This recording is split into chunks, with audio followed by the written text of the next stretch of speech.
বের হব। আমরা সুশৃঙ্খল ভাবে আমরা এই চত্বর থেকে সবাই সমবেত হয়ে যমুনা চত্বর হয়ে কুসুমের চত্বর হয়ে সমস্ত হয়ে আমরা আমার দিকে আসবো। আমরা সবার দায়িত্ব আমরা আমাদের সনাতন ইচ্ছে করে আমরা এখানে এসেছি। আমরা কোন দল থেকে আসিনি। আমরা সনাতনী আমাদের অস্তিত্ব রক্ষার্থে আমরা এখানে এসেছি। আমাদের একটি দায়িত্ব, আমরা যে পারি আমাদের আজকের কর্মসূচি সফল করতে হবে। আমরা কোন উচ্ছৃঙ্খল করব না। আমরা শান্তিপূর্ণভাবে আজকের কর্মসূচি পালন করে সারা বাংলাদেশ সারা বিশ্বকে দেখিয়ে দেব যে আমরা সনাতনী বাংলাদেশের স্বাধীন করা স্বাধীন এসেছি। আমরা এই বাংলাদেশে এমনিতে আসলাম।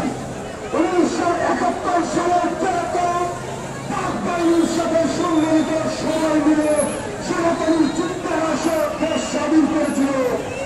আজকে বৈষম্যবিরোধী আন্দোলনে সেইভাবে সনাতনী ছাত্ররা আজকে এই দেশকে একটি সুন্দর বৈষম্য বিরোধী আন্দোলনের সময় দেশকে সুন্দর করতে যাচ্ছে।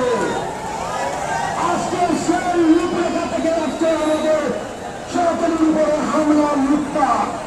আর সেই লুটপাট থেকে আজকে আমরা আর গড়ে থাকার সময় নয়।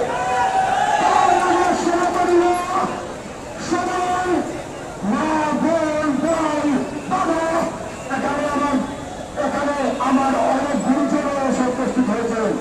আর আমরা গড়ে থাকতে চাই না।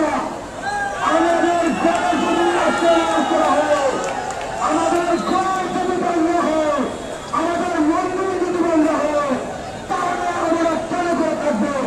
আমরা এই মাদ্রাসা ভোট করলে আমরা ভোট দেবো। আমরা লক্ষ লক্ষ টাকার সান দেবো। আমরা বাংলাদেশের সনাতনী আমাদের অধিকার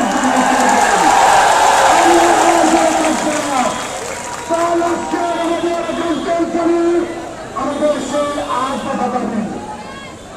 আর এই আজ দাবি বর্তমান সরকার সুশীল সমাজ সবাই আমাদের এই আজ দেখে মানতে হবে। আমরা বিগত অন্য বছর সেই একই দাবি করে আসছি। আজকের যে দাবির ভিতরে